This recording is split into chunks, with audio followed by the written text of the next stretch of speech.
तो इसलिए नया कार्यालय जो हमने बनाया बड़ौदा रोड के ऊपर मोड़ चौक में, तो उसका कल उद्घाटन भी है, शुभारंभ भी है।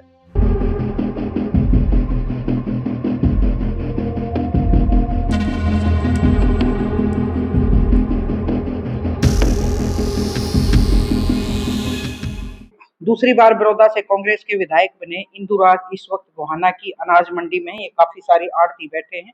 शायद इन्होंने सुबह फोन किया होगा। एक कार्यक्रम का आयोजन किया है इन्होंने कि सबको चूल्हा न्योता देने का न्योता देने लग रहे हैं, और इसी बहाने, इस चूल्हा न्योत के बहाने इन्होंने भी धन्यवादी दौरे भी समाप्त किए हैं। तकरीबन मेरे ख्याल में बड़ौदा हल्का के आप सभी गाँव में गए होंगे, तो थोड़ा सा जान लेते हैं, क्योंकि जब ये 2019 में उपचुनाव में बने तब भी इन्होंने चूल्हा न्योत किया था। एक जींद रोड पे एक महादेव गार्डन है, शायद 2 अप्रैल की बात है, और इस बार फिर इन्होंने ये कार्यक्रम किया, तो थोड़ा सा जान लेते हैं।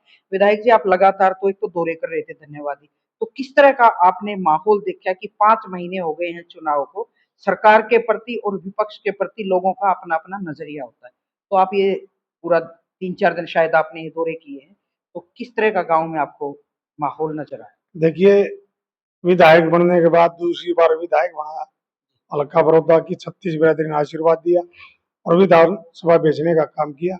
29 तारीख से 3 तारीख तक लगातार 6 दिन धन्यवादी दौरे किए। और जब मैं गांव में गया, मायूसी जरूर थी लेकिन हौसला था। जिस भी गांव में गया, लोग अच्छी तादाद में वहां आए चौपाड़ों में और बात भी करी, सबकी समस्याएं भी सुनी। और मैं ये कह सकता हूं कि लोग आज भी कहीं न कहीं दिल में ये है कि जो अपनी सरकार बननी थी उससे मायूस जरूर है, लेकिन लड़ाई लड़ने के लिए, अगली लड़ाई लड़ने के लिए भी तैयार है। बिल्कुल, मैं आपके दौरे पे भी गई, आश्वासन और भरोसा दिया कि विधायक जी आप लड़ाई लड़ो, जब तक ये बीजेपी हरियाणा प्रदेश से बाहर नहीं होगी जब तक हम साथ हैं। और सभी ने पता है, अगर भाई बीजेपी वोट डालो राज करो की नीति है इनकी, और इन्हें पैसे की ताकत से मशीनों का दुरुपयोग करके सरकारी मशीनरी का, मशीनों के साथ भी इन्होंने छेड़छाड़ की। लोगों को इस बात का भली भांति पता है, लेकिन लोग लड़ने के लिए तैयार है। और उन्होंने मजबूती से मेरे को ये कहा, विधायक जी आप आगे बढ़ो, हम साथ हैं। एक टीस है सबके दिल में कि भाई सरकार नहीं बनी, लेकिन मैं बहुत जगह जाती हूँ विधायक जी, आपसे भी मेरी बात हुई और भी जितने भी आपके कैंडिडेट थे ना, बात तो पुरानी होगी, उस पर मैं ज्यादा लंबी तो नहीं जाऊंगी। एक कैंडिडेट आना रहा लो, सरकार उठा के बना लो, यह बात कब समझ में आएगी भी कैंडिडेटों के जिताए के बगैर सरकार कैसे बने? जब आदमी को ठोकर लाग जाए ना, जब समझ में आ जाए, अरे अब की बार यहाँ ठोकर लगी ठोकर, बिल्कुल लोगों ने बिल्कुल समझ में आ गई। अगर विधायक के बगैर सरकार नहीं बनती, और लोगों का बड़ा दुख है और लोगों को समझ में भी आ गई। आगे भविष्य में लोग बड़ी समझदारी से और बड़ी सोच से अपनी सरकार बनाने का काम करेंगे। बहुत सारी बात तो ये थी, सरकार तो आ रही है, उठा मुख्यमंत्री भी बन गया, लेकिन कहीं न कहीं विधायक ना बने तो हमारी चाल है, ऐसी भावना जो थी वो दूर होगी और लोग मजबूती के साथ लड़ाई लड़ेंगे। और आने वाले 2029 में जरूर कांग्रेस की सरकार।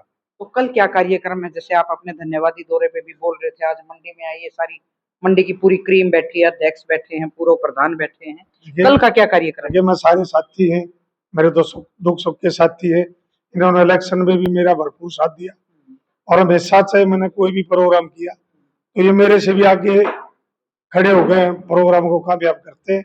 और कल का जो प्रोग्राम है, जो हमारा कार्यालय था पहले हल्का बड़ौदा का, वो नए बस अड्डे के पास था, वो वहां ज्यादा भीड़ और तंगी होगी, तो इसलिए नया कार्यालय जो हमने बनाया बड़ौदा रोड के ऊपर मोड़ चौक पे, तो उसका कल उद्घाटन भी है, शुभारंभ भी है।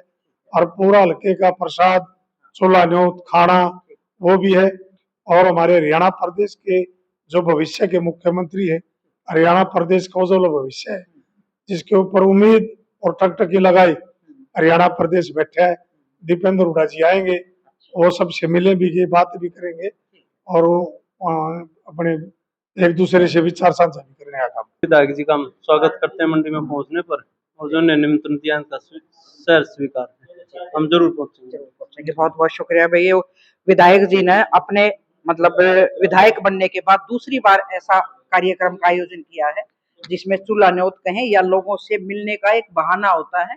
तो सांसद आएंगे रोहतक से, देखते हैं कि कल कितनी भीड़ उमड़ती है और लोगों के मन की जो टीस है वो दीपेंद्र के आगे भी निकले और हमें भी पता चले कि जो ये तकलीफ है कि भाई सरकार नहीं बनी और विधायक कैंडिडेटों को हराने की बात की और मुख्यमंत्री भूपेंद्र सिंह हुड्डा बने, इस बीच में ये क्या मामला है, ये हम कोशिश करेंगे कि रोहतक सांसद हैं जो दीपेंद्र हुड्डा से इन प्रश्नों का जवाब लें। बहुत बहुत शुक्रिया, नमस्कार।